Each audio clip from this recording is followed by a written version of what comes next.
আগের দিন চিতল মাছ এনেছিল, তার থেকে দুটো পেটি আর দুটো গাদা সরিয়ে রেখেছিলাম, সেটা দিয়ে আজের রান্না।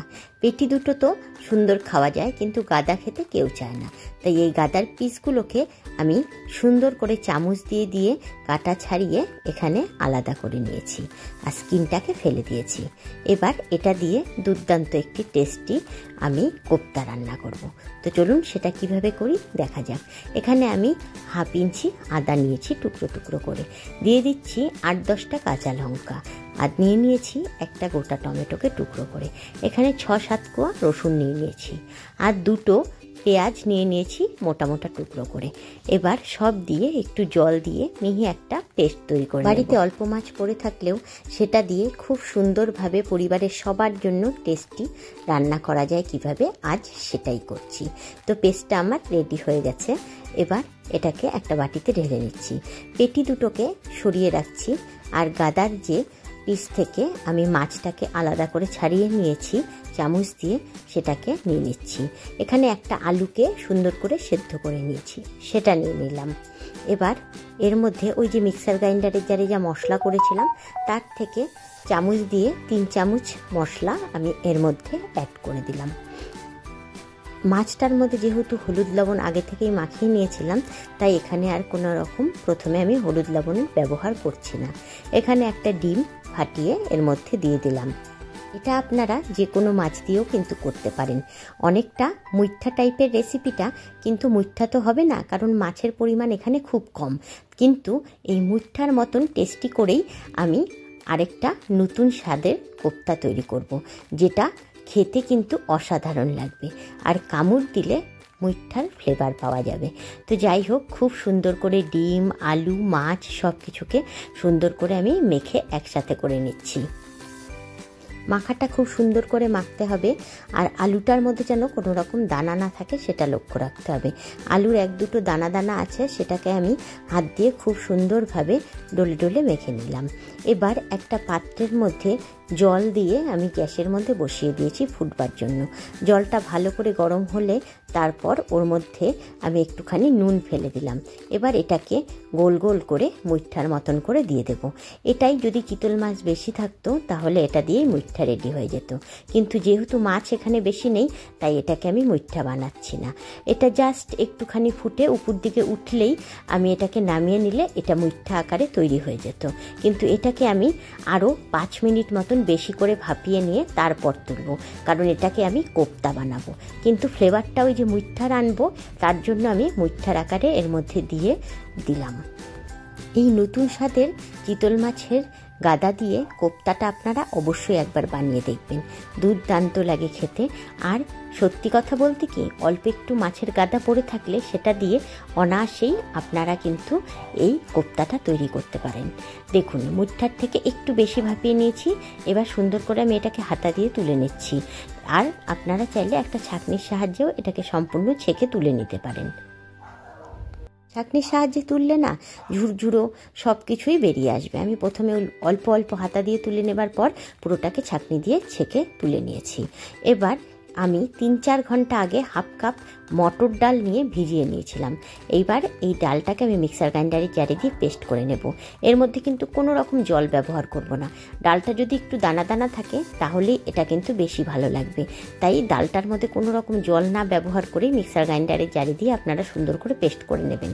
তারপর ওই যে মুইঠার মতন করে যে চিতল মাছটাকে তুলে নিয়েছি সেটার মধ্যে ডাল বাটাটাকে দিয়ে সুন্দর করে মিশিয়ে নিচ্ছি। ওটা বেশ গরম আছে, তাই হাত দিয়ে করা যাচ্ছিল না বলে হাতা দিয়ে সুন্দর করে আমি মিশিয়ে নিচ্ছি। রান্নাটা একটু ভেজালের হলেও খেতে কিন্তু অসাধারণ লাগে বন্ধুরা, একবার অবশ্যই বাড়িতে ট্রাই করবেন। মাছ আনলে আমাদের একটু আধটু মাছ সব সময় বেশি হয়ে যায়, তো সেখান থেকে 2টো গাদা তুলে রেখে এভাবে একবার রান্না করে দেখবেন, দুর্দান্ত লাগবে। তো সুন্দর করে মাছের ওই কোপ্তাটা আমি ডাল দিয়ে মিশিয়ে মেখে নিয়েছি। এবার এর মধ্যে চিনি, লবণ, হলুদ গুঁড়ো, জিরের গুঁড়ো, লঙ্কার গুঁড়ো সব দিয়ে দিলাম, দিয়ে সুন্দর করে আবার ভালো করে মেখে নিচ্ছি।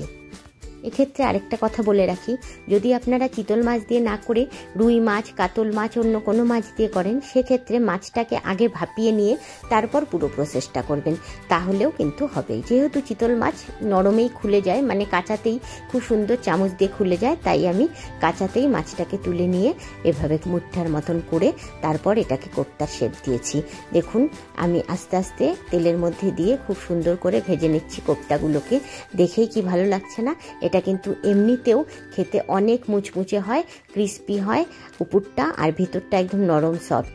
একদম কি বলবো, চিতল মাছের চপ যে টাইপের হয় সেই টাইপের। একদম আওয়াজ শুনলেই বুঝবেন কতটা খাস্তা, ক্রিস্পি, আর ভিতরটা নরম তুলতুলতে, একদম দুর্দান্ত স্বাদের।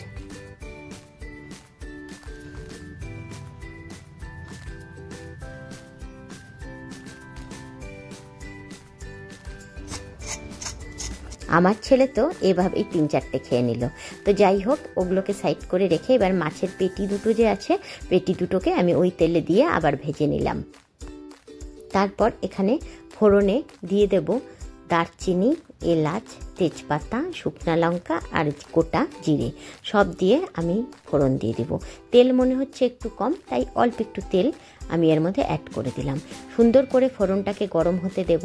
ফোড়নটা দিয়ে যখন সুন্দর গন্ধ বেরিয়ে যাবে, তখন এর মধ্যে একটা বড় সাইজের আলুকে টুকরা টুকরা করে কেটে নিয়ে এর মধ্যে দিয়ে দেব। বন্ধুরা, রেসিপিটা কেমন লাগছে কমেন্ট বক্সে কিন্তু অবশ্যই জানাবেন, আর ভালো লাগলে অবশ্যই একটা লাইক করে দেবেন। আমার চ্যানেলে যদি নতুন বন্ধু হয়ে থাকেন তবে অবশ্যই আমার চ্যানেলটিকে সাবস্ক্রাইব করে দেবেন, আর বন্ধুদের সাথে প্রচুর প্রচুর শেয়ার করবেন, যাতে বাড়িতে ফ্রিজে অল্প থাকা মাছ দিয়েই সবাই সুন্দর করে এরকম একটা রেসিপি তৈরি করে দিতে পারে বাড়ির পরিবারের সবার জন্য। তো দেখুন, একটু ঢাকা দিয়ে আলুটাকে আমি সুন্দর করে ভাজা ভাজা করে নিয়েছি। আলুটা ভালো করে ভাজা ভাজা হয়ে গেছে। এবার ওই যে পেঁয়াজ, রসুন, আদা দিয়ে প্রথমে যে পেস্টটা করে নিয়েছিলাম, সেই পেস্টটা এর মধ্যে দিয়ে দিলাম। এবার দিয়ে দিচ্ছি পরিমাণ মতন লবণ, হলুদ গুঁড়ো, আর দিয়ে দেবো একটুখানি পরিমাণ মতন জিরের গুঁড়ো, তারপর দিয়ে দেবো লঙ্কার গুঁড়ো, তারপর দিয়ে দেবো এর মধ্যে চিনি একটুখানি। মিষ্টি না দিলে কিন্তু এই স্বাদটা ব্যালেন্স হয় না। আর কালারের জন্য অল্প কাশ্মীরি লঙ্কার গুঁড়ো অ্যাড করছি।